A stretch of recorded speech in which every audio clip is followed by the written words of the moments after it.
نحمده ونستعينه ونستغفره ونعوذ بالله من شرور أنفسنا ومن سيئات أعمالنا من يهده الله فلا مضل له ومن يضلل له فلا هادي له وأشهد أن لا إله إلا الله وحده لا شريك له وأشهد أن محمدا عبده ورسوله أما بعد فإن خير الحديث كتاب الله وخير الهدي هدي محمد صلى الله عليه وسلم وشر الأمور محدثاتها وكل محدثة بدعة وكل بدعة ضلالة وكل ضلالة في النار.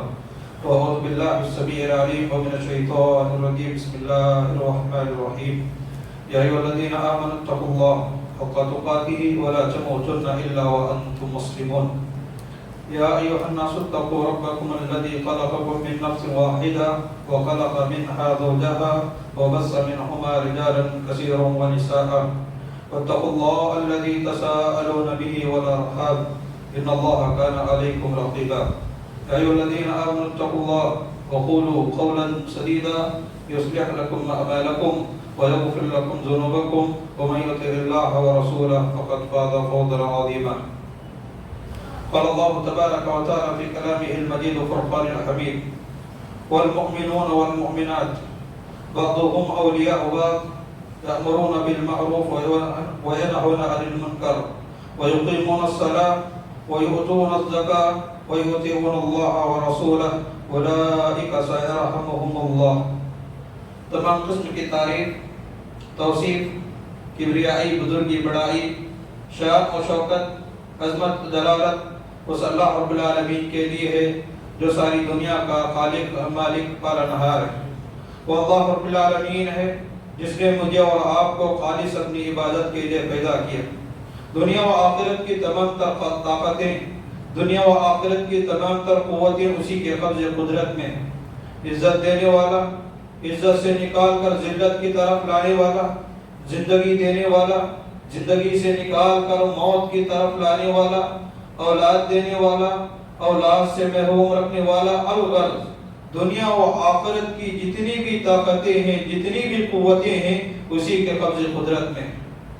قرآن مجید میں خود اللہ رب العالمین نے کہا کہ دنیا کے جتنے درخت ہیں ان تمام درختوں کو کاٹ کر اگر آپ قلم بنا لیا جائے اور درخت کے پتوں کو اگر آپ کاٹ کر اس کے پتوں کو پیج بنا لیا جائے، ورق بنا لیا جائے، اور دنیا میں جتنے سمندر ہیں ان تمام سمندر کے پانی کو اگر اینٹ بنا لیا جائے اور اس اینٹ کے ذریعے سے، اس کاغذ کے ذریعے سے، اس پین کے ذریعے سے اللہ رب العالمین کے حمد و ثنا، اللہ رب العالمین کی پاکی، اللہ رب العالمین کی بزرگی لکھنا شروع کر دیں، یقیناً یہ کاغذ ختم ہو جائیں گے، یہ قلم ختم ہو جائیں گے، یہ دوات ختم ہو جائیں گے، لیکن اللہ رب العالمین کی تعریف کبھی ختم ہونے والی نہیں.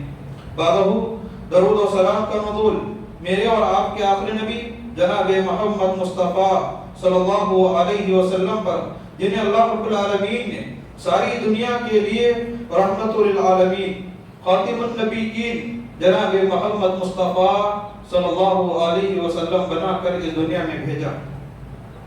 حضرین اکرام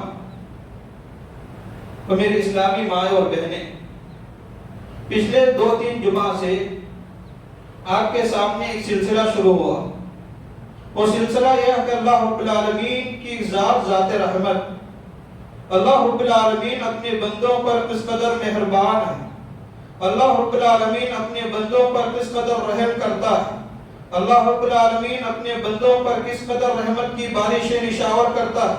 اس کے تعلق سے بہت ساری باتیں ہم نے پچھلے 2-3 جمعہ میں سنی کہ اللہ رب العالمین اس دنیا میں اپنے گنہگار بندوں پر، اپنے نیکوکار بندوں پر، اپنے فرما بردار بندوں پر، اپنے نافرمان بندوں پر، اپنے ماننے والے بندوں پر، اپنے انکار کرنے والے بندوں پر، تمام چیزوں پر، تمام لوگوں پر اللہ رب العالمین رحم و کرم کا معاملہ کرتا ہے.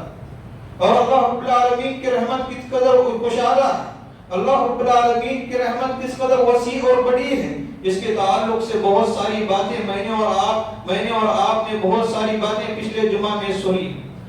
پچھلے درس میں، پچھلے جمعہ میں یہ بھی بات میں نے آپ کے سامنے رکھی کہ جب اللہ رب العالمین کی رحمت اس قدر بڑی اور کشادہ، اتنی چوڑی اور اتنی لمبی ہے، تو مجھے اور آپ کو یہ حاصل کرنے کے لیے کیا کرنے کی ضرورت پڑتی ہے؟ یعنی وہ کون سے اعمال ہیں جب انسان ایک مومن اپنی زندگی میں ان اعمال کو کرتا ہے تو اللہ رب العالمین اپنے رحم و کرم کی بارشیں نازل کرتا ہے۔ وہ بہت ساری اعمال ہیں، بہت ساری چیزیں ہیں، بہت ساری لمبی فہرست ہے۔ ان میں سے سب سے پہلی چیز، سب سے پہلا عمل وہ ہے کہ اگر انسان اس کو اپنی زندگی میں کرتا ہے، مومن اگر اس عمل کو اپنی زندگی میں لاتا ہے، اللہ رب العالمین اپنے مومن بندوں پر، انسانوں پر رحم و کرم کی بارشیں نازل فرماتا ہے۔ ان بہت ساری چیزوں میں سب سے پہلی جو چیز وہ ہے اللہ اور اس کے رسول کی اطاعت۔ اگر ایک مومن بندہ اپنی پوری زندگی میں پیدا ہونے سے لے کر ہوش آنے کے بعد سے لے کر اپنے آخری لمحات تک، اپنے موت تک بھی ایمان پر قائم رہتا ہے، یہ ایمان کی حالت پر قائم اور دائم رہتا ہے، اللہ اس کے رسول کی مطابق زندگی گزارتا ہے، ایسے انسان کو مومن اور اطاعت رسول پر فرمانبردار کہا جاتا ہے۔ اگر کوئی انسان اپنی زندگی میں اللہ اور اس کے رسول کی رحمت حاصل کرنا چاہتا ہے، اللہ رب العالمین اور یہ چاہتا ہے کہ بندہ، ایک مومن بندہ یہ چاہتا ہے کہ اللہ اپنے بندوں پر رحمت کی بارش نازل کرے، اللہ اس بندے پر رحم کرے، اللہ اس بندے پر کرم کرے، اللہ رب العالمین اس کے گناہوں کو معاف فرمائے، تو ایک مومن کو چاہیے کہ اپنی زندگی میں اللہ اور اس کے رسول کی اطاعت کرے۔ یہ اطاعت کیا ہوتی ہے؟ اطاعت کے معنی اور مفہوم کیا ہے؟ اطاعت کس کو کہتے ہیں؟ ہم نے پچھلے جمعہ آپ کے سامنے رکھنے کی کوشش کی۔ کیا دلیل ہے کہ اگر ایک مومن اپنی زندگی میں، اپنی پوری زندگی میں اللہ اور اس کے رسول کی اطاعت کرتا ہے تو اس پر رحمت نازل ہوگی؟ کیا دلیل ہے؟ اللہ رب العالمین نے قرآن مجید کے اندر بیان فرمایا والمؤمنون والمؤمنات، مومن مرد، مومن عورتیں، بعضهم اولیاء بعض، آپس میں ایک دوسرے کے دوست ہیں۔ بعضهم اولیاء بعض، مومن مرد، مومن عورتیں آپس میں ایک دوسرے کے دوست ہیں۔ پہلا کام کیا ہے؟ یأمرون بالمعروف، لوگوں کو نیکی کا حکم دیتے ہیں، وَيَنْهَوْنَ عَنِ الْمُنْكَرِ، برائی سے روکتے ہیں۔ دیکھیے اس آیت پر غور کریں، اللہ رب العالمین نے ایک ہی آیت میں بہت ساری چیزوں کا ذکر کیا گیا ہے۔ الگ الگ طور پر اللہ رب العالمین نے بہت ساری چیزوں کا تذکرہ کیا ہے۔ پہلے کیا کہا؟ وَالْمُؤْمِنُونَ وَالْمُؤْمِنَاتِ بَعْضُهُمْ أَوْلِيَاءُ بَعْضٍ يَأْمُرُونَ بِالْمَعْرُوفِ وَيَنْهَوْنَ عَنِ الْمُنْكَرِ وَيُقِيمُونَ الصَّلَاةَ، دعوت کا کام کرنے کے ساتھ نیکی کا حکم دینے، برائی کو روکنے کے ساتھ ساتھ وَيُقِيمُونَ الصَّلَاةَ، نمازوں کی پابندی کرتے ہیں، وَيُؤْتُونَ الزَّكَاةَ، اللہ رب العالمین نے مالدار بنایا، زکوٰۃ کا مکلف بنایا، زکوٰۃ کا نصاب آپ کے پاس پہنچ چکا ہے تو زکوٰۃ کی ادائیگی کرتے ہیں، وَيُطِيعُونَ اللَّهَ وَرَسُولَهُ، دیکھیے اللہ اور اس کے رسول کی اطاعت کرتے ہیں، اس کی ان کی باتوں کو مانتے ہیں، ان کی فرمانبرداری کرتے ہیں۔ ان تمام کاموں کے بعد اللہ رب العالمین نے آخر میں کیا کہا؟ اولئک سیرحمہم اللہ، ایسے لوگوں پر اللہ رب العالمین اپنی رحمتیں نازل کرتا ہے، اپنی برکتیں نازل کرتا ہے، اپنا رحم و کرم نازل فرماتا ہے۔ یعنی اگر کوئی مومن بندہ اپنی زندگی میں، پوری زندگی میں اللہ اور اس کے رسول کے بتائے ہوئے طریقے کے مطابق گزارتا ہے تو ایسے لوگوں پر، ایسے مومنوں پر اللہ رب العالمین رحم و کرم کا نازل فرماتا ہے۔ دیکھیے اطاعت رسول کیا ہے، کس چیز کو اطاعت اور اسے رسول کہتے ہیں؟ اطاعت کے معنی کیا ہے؟ سننے میں یہ لفظ ہونا نیا نظر آتا ہے کہ اطاعت کس کو کہتے ہیں۔ اس سے پہلے درس میں، اس سے پہلے جمعہ میں نے آپ کے سامنے بتایا کہ اطاعت رسول کا مطلب یہ ہے کہ انسان اپنی پوری زندگی میں اللہ اور اس کے رسول کے مطابق زندگی گزارے اور ان چیزوں کو لے لے جن چیزوں کو اللہ نے، جس کو رسول نے دیا ہے، اور ان چیزوں سے باز آ جائیں، ان چیزوں سے رک جائیں جس کو اللہ کے رسول صلی اللہ علیہ وسلم نے منع کیا ہے۔ کیا منع کیا ہے؟ کن چیزوں کا حکم دیا ہے؟ اللہ رب العالمین نے قرآن مجید کے اندر بیان فرمایا وَمَا آتَاكُمُ الرَّسُولُ فَخُذُوهُ وَمَا نَهَاكُمْ عَنْهُ فَانْتَهُوا، اللہ کے رسول صلی اللہ علیہ وسلم نے تمہیں جن چیزوں کا حکم دیا ہے اسے لو اور جن چیزوں سے تمہیں روکا ہے اس سے رک جاؤ۔ یہ اصل میں اطاعت رسول ہے، اللہ کے رسول صلی اللہ علیہ وسلم کی اطاعت اور ان کی پیروی اور ان کی فرمانبرداری، یہ اصل میں اطاعت۔ اگر کوئی انسان اپنی زندگی میں نماز کا مسئلہ ہو، زکوٰۃ کا مسئلہ ہو، زندگی میں کوئی بھی چیز ہو، اور شادی کا مسئلہ ہو، نکاح کا مسئلہ ہو، جنازے کا مسئلہ ہو، کوئی بھی مسئلہ ہو، اگر انسان یہ چاہتا ہے کہ میں دنیا کی زندگی میں بھی کامیاب رہوں اور آخرت کی زندگی میں بھی کامیاب رہوں، اللہ میری دنیا کی زندگی میں رحم و کرم کا معاملہ کرے، آخرت کی زندگی میں بھی رحم و کرم کا معاملہ کرے، تو مجھے اور آپ کو اپنی زندگی میں مومن ہونے کے ناطے اللہ اور اس کے رسول کے طریقے کے مطابق زندگی گزارنا ہو۔ یہ ہے اصل میں اطاعت رسول۔ اس کے تعلق سے بہت ساری باتیں میں نے آپ کے سامنے رکھی، آئیے کچھ باتیں آج کے درس میں آپ کے سامنے رکھنے کی کوشش کروں گا۔ اگر کوئی انسان اپنی زندگی میں اللہ اور اس کے رسول کی اطاعت کرتا ہے تو اس کے کیا فائدے ہوتے ہیں؟ اس کو کیا فائدہ ہوتا ہے کہ ایک مومن اپنی پوری زندگی اللہ کے حوالے کرتا ہے، رسول کے حوالے کرتا ہے، ان کے اشاروں پر چلتا ہے، انہوں تین چیزوں کا حکم دیتے ہیں، ان چیزوں پر عمل کرتا ہے، اور جن چیزوں سے منع کرتے ہیں ان چیزوں سے رک جاتا ہے۔ یہ تمام چیزیں ہونے کے بعد اس کو کیا فائدہ ہوتا ہے؟ ایک مومن کو اتنا سب کچھ کرنے کے بعد کیا فائدے ہوتے ہیں آپ کے سامنے رکھنے کی کوشش کروں گا۔ سب سے پہلی چیز ہے، اگر کوئی انسان اپنی زندگی میں اللہ اور اس کے رسول کے بتائے مطابق عمل نہیں کرتا تو یاد رکھو اس کے عمل ضائع اور برباد ہو جاتے ہیں، لاس ہے۔ اگر کوئی انسان اپنی پوری زندگی عبادات میں گزار رہا ہے، صدقہ و خیرات میں گزار رہا ہے، نمازوں کی پابندی میں گزار رہا ہے، حج پہ حج کر رہا ہے، عمرے پہ عمرہ کر رہا ہے، تمام تر دینی معاملات کر رہا ہے، دینی کام کر رہا ہے، دینی خدمات کر رہا ہے، لیکن طریقہ اللہ اور اس کے رسول کا اگر نہیں ہے تو یاد رکھو اس کے عمل ضائع و برباد ہے۔ دلیل اللہ کے رسول اللہ رب العالمین نے قرآن مجید کے اندر بیان فرمایا، یا ایھا الذین آمنوا اطیعوا اللہ واطیعوا الرسول ولا تبطلوا اعمالکم ولا تبطلوا اعمالکم۔ اے لوگوں جو ایمان لائے ہو، اے لوگوں جو ایمان لائے ہو، اطیعوا اللہ واطیعوا الرسول، اللہ کی اطاعت کرو، رسول کی اطاعت کرو، ولا تبطلوا اعمالکم، اور اپنے اعمال کو ضائع اور برباد مت کرو۔ اگر کوئی انسان اللہ اور اس کے رسول کے بتائے ہوئے زندگی کے مطابق، طریقے کے مطابق زندگی نہیں گزارتا، عمل نہیں کرتا، سنت کے مخالف یعنی اپوزٹ کام کرتا ہے، اس کے عمل برباد ہو جاتے ہیں۔ وَلَا تُبْطِلُوا أَعْمَالَكُمْ، تمہارے اعمال برباد ہو جائیں گے۔ یقیناً انسان چاہتا ہے کہ اگر میرے اعمال قبول ہوں، اللہ رب العالمین اپنے اعمال قبول کرے، مومن کے اعمال اللہ کے بارگاہ میں قبول ہوں، تو اسے چاہیے کہ انسان اپنی پوری زندگی پورے اعمال اللہ اور اس کے رسول کے طریقے کے مطابق گزارے۔ اب غور کریں، اعمال کے قبول ہونے والے اسباب، یعنی اگر انسان اپنی زندگی میں عمل کرتا ہے تو اس کو قبول کرانے کے لیے کیا کیا چیزیں ہیں؟ ان میں سب سے پہلی ایک چیز ہے نیت کا ہونا ضروری ہے، اور نیت کے ساتھ ساتھ ایک چیز یہ بھی ہے کہ ہم جو بھی عمل کرتے ہیں قرآن و حدیث کے مطابق، اللہ اور اس کے رسول کے طریقے کے مطابق ہو، اور یہ دو چیزیں اگر انسان کی زندگی میں آتے ہیں تو انسان کے اعمال قبول ہوتے ہیں، اگر یہ چیزیں نہیں آتے تو انسان کے اعمال برباد ہو جاتے ہیں۔ یہ اطاعت رسول کا یہ ہے۔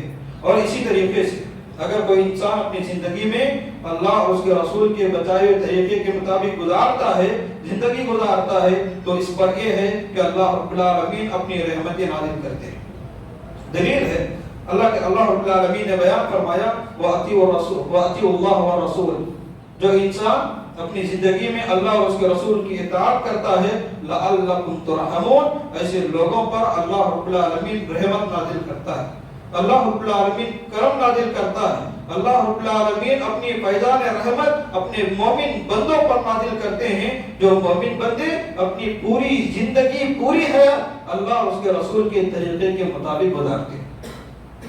اور اسی طریقے سے اگر کوئی انسان اللہ اور اس کے رسول کی اطاعت کرتا ہے، اس کی فرمانبرداری کرتا ہے، تو اس کا کیا فائدہ ہوگا؟ اللہ رب العالمین نے بیان فرمایا کہ وہ انبیاء کے ساتھ ہوگی کل قیامت کے دن۔ دیکھیے، قرآن و حدیث کے مطابق زندگی گزارنے والے، شریعت کے مطابق زندگی گزارنے والے، اللہ اور اس کے رسول کے اطاعت کرنے والے، ان کا کیا فائدہ ہوگا؟ فائدہ یہ ہوگا کل قیامت کے دن یہ انبیاء کے ساتھ ہوں گے، انبیاء کے ساتھ ہوں گے، صدیقین یعنی سچ بولنے والے لوگوں کے ساتھ ہوں گے، صالحین نیک لوگوں کے ساتھ ہوں گے، شہداء جو شہید ہو گئے ہیں ایسے لوگوں کے ساتھ ہوں گے۔ یہ بڑے بڑے نیکوکار مخلص لوگ ہیں جنہوں نے اپنی زندگی قرآن و حدیث کے مطابق گزار کی ہے، اور اللہ رب العالمین نے انہیں بدلہ دیا ہے۔ اگر کوئی انسان اللہ اور اس کے رسول کے مطابق زندگی گزارتا ہے تو یہ ایسے لوگوں کے ساتھ ہوگا۔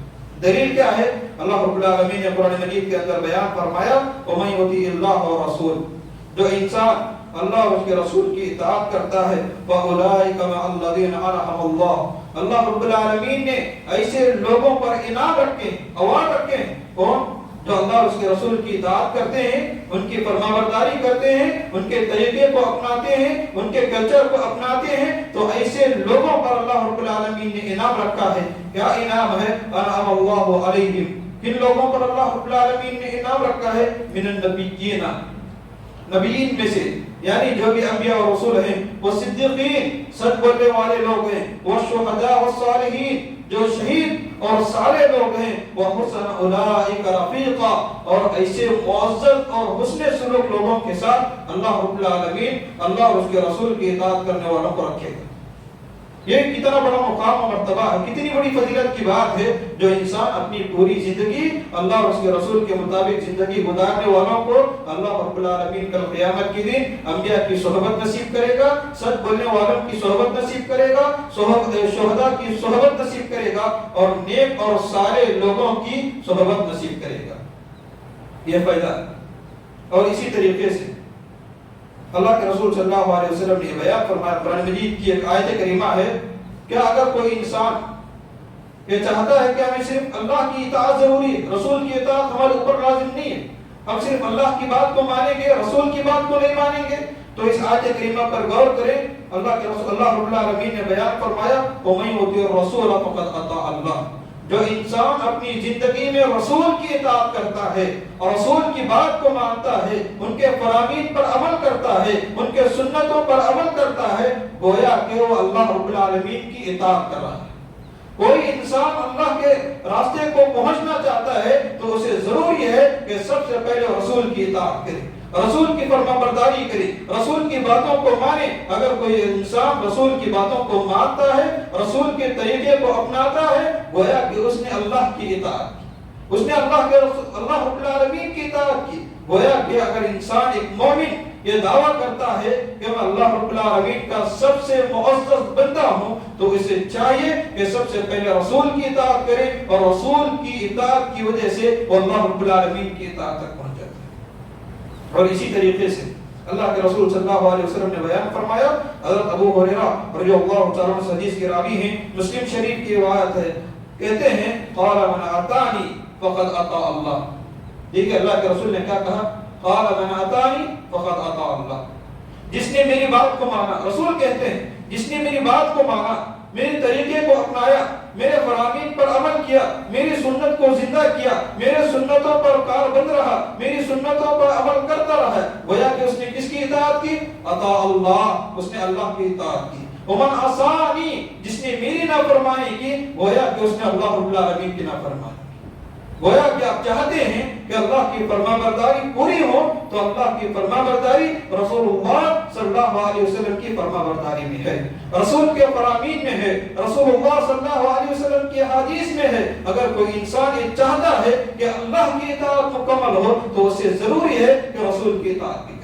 خود اللہ کے رسول صلی اللہ علیہ وسلم نے بیان فرمایا من اطاعنی فقد اطاع اللہ، جس نے میری اطاعت کی گویا کہ اس نے اللہ کی اطاعت کی، ومن عصانی فقد عصى اللہ، گویا کہ جس نے میری نافرمانی کی اس نے اللہ کی نافرمانی۔ یہ تمام چیزیں ہیں جسے اللہ اطاعت رسول صلی اللہ علیہ وسلم میں شامل کیا جاتا ہے۔ اطاعت رسول اللہ صلی اللہ علیہ وسلم کی بات کو ماننا، فوراً انہوں نے جو باتیں اپنی زندگی میں کہا ہے اس پر عمل کرنا اور اس کو اپنی زندگی میں لاگو کرنا، یہی اطاعت ہے۔ دیکھیے صحابہ کرام اللہ کے رسول صلی اللہ علیہ وسلم کی زندگی میں ہمیشہ ان کی صحبت میں رہنے والے کون تھے؟ صحابہ کرام رضوان اللہ علیہم اجمعین تھے۔ رسول کے زبان سے جو بھی چیز نکلتی یا اللہ رب العالمین جو بھی آیتیں نازل کرتا، فوراً عمل کرنے والے اگر کوئی گروہ تھا تو صحابہ کی جماعت تھی۔ ہمیشہ رسول کی صحبت میں بیٹھنے والے، رسول سے علم سیکھنے والے، رسول کے ساتھ چلنے پھرنے والے یہ صحابہ کرام رضوان اللہ علیہم اجمعین. انہوں نے جیسی اطاعت اللہ کے رسول کی آج تک کسی سے ایسی اطاعت نہیں کی. آئیے کچھ مثالیں، کچھ نمونے آپ کے سامنے رکھنے کی کوشش کروں گا. حضرت عمر بن خطاب رضی اللہ تعالی عنہ، ان کے بارے میں کون جانتا، کون نہیں جانتا؟ ان کی فضیلتیں، ان کا مقام و مرتبہ، ان کی خدمتیں، ان کی خلافت کون نہیں جانتا؟ اللہ کے رسول صلی اللہ علیہ وسلم نے کیا کہا؟ اگر میرے بعد کوئی نبی ہوتے تو حضرت عمر بن خطاب ہوتے. عمر بن خطاب کے بارے میں اللہ کے رسول صلی اللہ علیہ وسلم نے کہا اگر میرے بعد کوئی نبی ہوتے تو حضرت عمر بن خطاب ہوتے. یہ کیا کہتے ہیں؟ سنو، کہتے ہیں حجر اسود جو کعبۃ اللہ میں ایک پتھر ہے جس کو حجر اسود کہا جاتا ہے، جس کو چھونا اور اسے اشارہ کرنا حج کے رکنوں میں سے رکن مانا جاتا ہے. یہ حجر اسود ہے.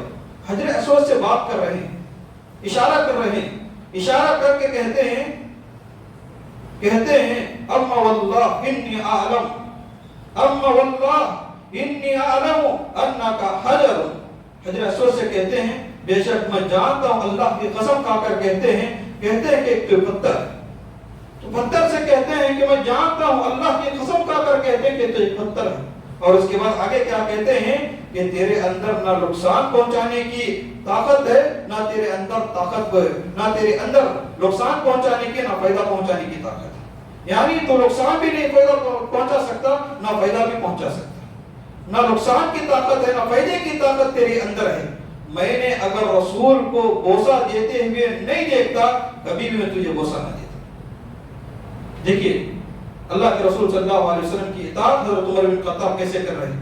حجر اسود سے بول رہے ہیں اے حجر اسود تو ایک پتھر ہے، تو ایک پتھر ہے، تو میں جانتا بھی ہوں نہ تیرے اندر فائدہ پہنچانے کی طاقت ہے، نہ نقصان پہنچانے کی طاقت ہے. اگر رسول کو بوسہ دیتے ہوئے نہ دیکھتا تو کبھی بھی میں تجھے بوسہ نہ دیتا. رسول نے دیا ہے اس لیے میں بھی دے رہا ہوں، رسول نے کیا ہے میں بھی کر رہا ہوں. گویا کہ معلوم ہوا کہ صحابہ کے پاس یہ تھا کہ رسول جو کرتے تھے وہی دین تھے، اور رسول جن چیزوں سے رک جاتے تھے وہ دین نہیں سمجھتے. زندگی میں قرآن و حدیث کو اگر سمجھنا ہے تو صحابہ کرام رضوان اللہ علیہم اجمعین کی زندگیوں اور ان کے واقعات کو سمجھنا مجھے اور آپ کو بہت ضروری ہے. اسی طریقے سے آگے بیان فرماتے ہیں حج کے رکنوں میں سے رکن یہ بھی ہے، رمل کیا جاتا ہے، رمل کرنا ہوتا ہے، تھوڑا بھاگنا ہوتا ہے. حج عمرہ کو جانے والے جانتے ہیں کہ یہ رمل کہتے ہیں. اب ہمیں رمل کی کیا ضرورت؟ جب اسلام فتح ہو گیا، فتح مکہ ہو گیا، جب دین مکمل ہونے کے بعد اللہ کے رسول صلی اللہ علیہ وسلم کا پیغام میں مقصد مکمل ہونے کے بعد حضرت عمر بن خطاب کہتے ہیں کہ اب ہمیں رمل کی کیا ضرورت؟ رمل تو ہم مشرکین مکہ کو، مشرکین کو دکھانے کے لیے کرتے تھے. کیا کہتے ہیں؟ رمل تو ہم مشرکین مکہ کو، مشرکین کو دکھانے کے لیے کیا کرتے تھے. اللہ رب العالمین نے مشرکین کو تباہ و برباد کر دیا، ہلاک کر دیا. اب ہمیں رمل کرنے کی کیا ضرورت ہے؟ ہم رمل کیوں کرتے تھے؟ مشرکین کو دکھانے کے لیے. جبکہ مشرکین ہلاک و برباد ہو گئے، اللہ رب العالمین نے انہیں نیست و نابود کر دیا، برباد کر دیا، ختم کر دیا. لیکن اس کے باوجود بھی آج تک عمل باقی ہے. حضرت عمر بن خطاب رضی اللہ تعالی عنہ کہتے ہیں کہ ہمیں کیا ضرورت اب رمل کی؟ یہ رمل ہم اس لیے کرتے تھے تاکہ مشرکین اب کو ہم دکھائیں، مشرکین مکہ کو ہم دکھائیں. لیکن اللہ رب العالمین نے اب تو مشرکین کو ختم کر دیا ہے. لیکن یہ رسول اللہ صلی اللہ علیہ وسلم کا طریقہ ہے، رسول اللہ صلی اللہ علیہ وسلم کی سنت ہے، اور سنت کو ہم چھوڑنا پسند نہیں کرتے. یہ اصل میں اطاعت رسول ہے جو صحابہ کرام رضوان اللہ علیہم اجمعین اپنی زندگی میں کیا کرتے تھے. اسی طریقے سے ایک مثال یہ بھی ہے. ایک مرتبہ اللہ کے رسول صلی اللہ علیہ وسلم جمعہ دینے کے لیے بس ممبر پر تشریف فرما تھے. ممبر پر کھڑے تھے، جمعہ دے رہے ہیں، جمعہ کا خطبہ دے رہے ہیں. جمعہ کے خطبے کے درمیان اللہ کے رسول صلی اللہ علیہ وسلم نے خطبے کے درمیان اچانک کہا کہ بیٹھ جاؤ.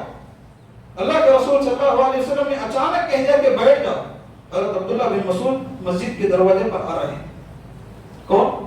صحابی عبداللہ بن مسعود ہے، دروازے پر آ رہے ہیں. جیسے ہی اللہ کے رسول صلی اللہ علیہ وسلم کی آواز عبداللہ بن مسعود کے کانوں پر پہنچتی ہے، عبداللہ بن مسعود سنتے ہیں کہ اللہ کے رسول صلی اللہ علیہ وسلم نے کہا کہ بیٹھ جاؤ، عبداللہ بن مسعود نے دروازے پر بیٹھ گئے۔ جمعہ کا دن ہے، اللہ کے رسول خطبہ دے رہے ہیں، خطبے کے درمیان پتہ نہیں اللہ کے رسول نے کس کو کہا، کس وجہ سے کہا۔ عبداللہ بن مسعود نے سن لیا کہ اللہ کے رسول نے کہا کہ بیٹھ جاؤ، تو ابن مسعود نے وہیں پر بیٹھ گئے، وہیں پر بیٹھ گئے۔ یہ نہیں سوچا کہ مجھے نہیں بولے، کسی اور کو بول رہے ہیں، کسی اور کی طرف اشارہ ہے، کسی اور کو کہہ رہے، یہ نہیں کہا۔ فوراً یہ کہا، یہ سنا کہ اللہ کے رسول نے کہا کہ بیٹھ جاؤ۔ عبداللہ بن مسعود، حدیث کے الفاظ ہے کہ عبداللہ بن مسعود نے فوراً دروازے پر بیٹھ گئے۔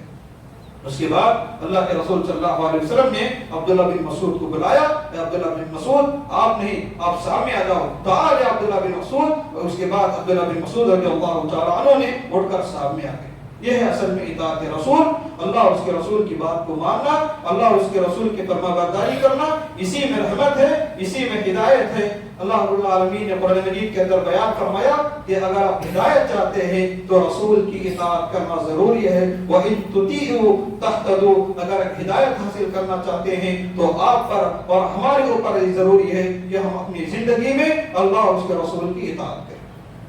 یہ اطاعت رسول، بہت سارے ایسے لوگ ہیں جن کے پاس حدیثیں پیش کی جاتی ہیں، اللہ کے رسول صلی اللہ علیہ وسلم کی حدیثیں پیش کی جاتی ہیں، ان کے فرامین کو پیش کیا جاتا ہے، صحیح حدیثیں پیش کی جاتی ہیں، جب کیا کہتے ہیں لوگ کہ ہمارے امام نے کہا تھا، کہ ہمارے علماء نے کہا تھا، ہمارے مفتیوں نے کہا تھا، جب یہ حدیث اوپن بتاتی ہے کہ مسئلہ غلط ہے تو آپ کو مین وقت تسلیم کرنا ہوگا کہ غلط کو غلط حدیث کے روشنی میں کہا جائے گا، آپ کو سمجھنا ہوگا، کیونکہ اللہ کے رسول صلی اللہ علیہ وسلم دین کو سمجھانے کے لیے آئے تھے اور ان کی بات ہی صحیح ہو سکتی ہے۔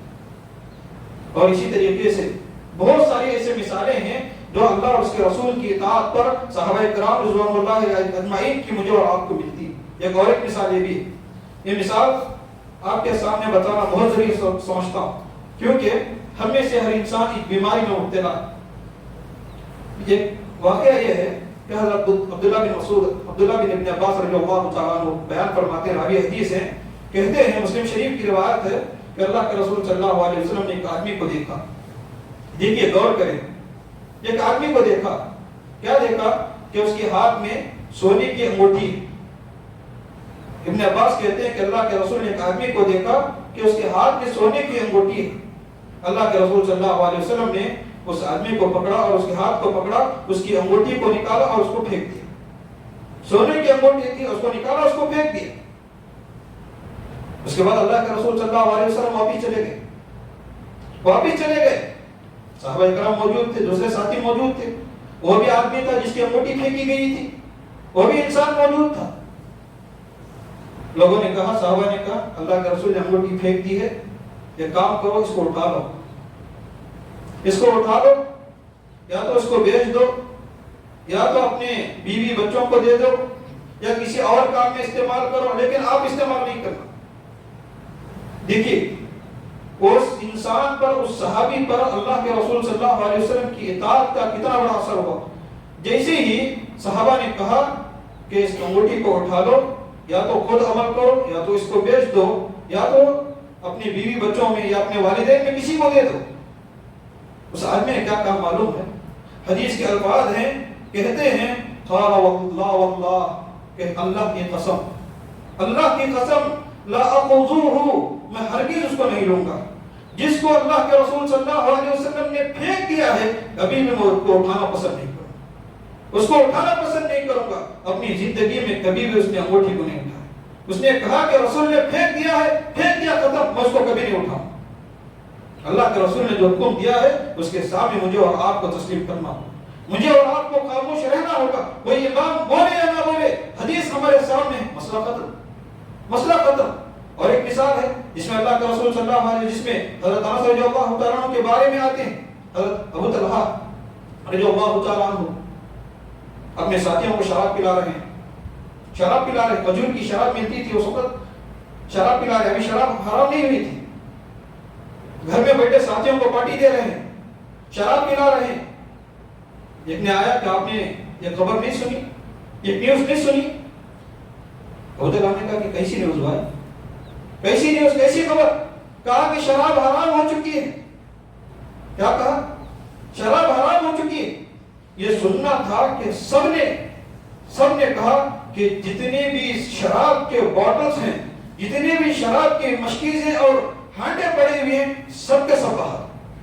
کسی نے یہ نہیں کہا کہ ہمیں معلوم ہے تھوڑی بچی ہوئی پی لیں گے، آئندہ نہیں پئیں گے. کسی نے کچھ نہیں کہا. جیسے اللہ کے رسول صلی اللہ علیہ وسلم کا فرمان سنا، اللہ کے رسول صلی اللہ علیہ وسلم کا حکم سنا، سنتے ہی تمام لوگوں نے شراب کے مسجدوں کو، شراب کے بوتلوں کو، شراب کے ہانڈوں کو اڑیل دیا. یہ اللہ کے رسول صلی اللہ علیہ وسلم کی اطاعت ہے. وہی اطاعت کا نتیجہ ہے کہ صحابہ کرام رضوان اللہ علیہم اجمعین پر اللہ رب العالمین راضی ہو گئے اور اللہ ان سے راضی ہو گئے. یہ صحابہ کرام کی زندگی. اس کے علاوہ بہت ساری مثالیں مجھے اور آپ کو ملتی ہیں. اس سے پہلے حدیث میں نے آپ کو بتائی کہ سونے کی انگوٹھی کے تعلق سے. اس کے بعد بتانا یہ مقصد تھا کہ آج بہت سارے لوگ چاندی کی انگوٹھی کے ساتھ ساتھ گلے میں چین ڈالتے. مرد لوگ، عورتوں کے لیے تو جائز ہے کہ سونا چاندی استعمال کر سکتی ہیں، انگوٹھی یا گلے میں جو بھی چاہے استعمال کر سکتی ہیں، عورت کی زینت ہے. لیکن آج ہم ایسے مردوں کو بھی دیکھتے ہیں جن کے ہاتھوں میں براسلیٹ لگا ہوا ہوتا ہے چاندی کا، جن کے گلوں میں بھی براسلیٹ لگا ہوا ہوتا ہے. حالانکہ اللہ کے رسول صلی اللہ علیہ وسلم سے چیزیں ثابت نہیں. ایک مومن کے لیے، ایک مسلمان کے لیے چیزیں زیب نہیں دیتی. باپ کویت میں ہے، سعودی میں ہے، بیٹی کی خواہش پر بیچتا ہے اور بیٹا ڈالتے پھرتا ہے. یاد رکھو، ہم والدین کو خوش کرنے کی چکر میں، بزرگوں کو خوش کرنے کی چکر میں، بڑوں کو خوش کرنے کی چکر میں، خاندان والوں کو خوش کرنے کی چکر میں اللہ اس کے رسول کو ناراض کر رہے. میرے بھائی سمجھنے کی ضرورت ہے. یہ باتیں تھی جو کچھ میں نے آپ کے سامنے رکھی. اگر کسی کو تکلیف ہوئے تو میں معذرت چاہتا ہوں. اللہ رب العالمین سے دعا ہے اللہ رب العالمین کہنے والے کو کہنے سے زیادہ، سننے والے کو سننے سے زیادہ مجھے اور آپ کو عمل کرنے کی توفیق نصیب فرمائے. اللہ جب تک دنیا میں رکھے اسلام کی حالت پر رکھ، جب خاتمہ ہو تو ایمان کی حالت پر ہو. ربنا تقبل منا انک انت السمیع العلیم وتب علینا انک انت التواب الرحیم. السلام علیکم ورحمۃ اللہ.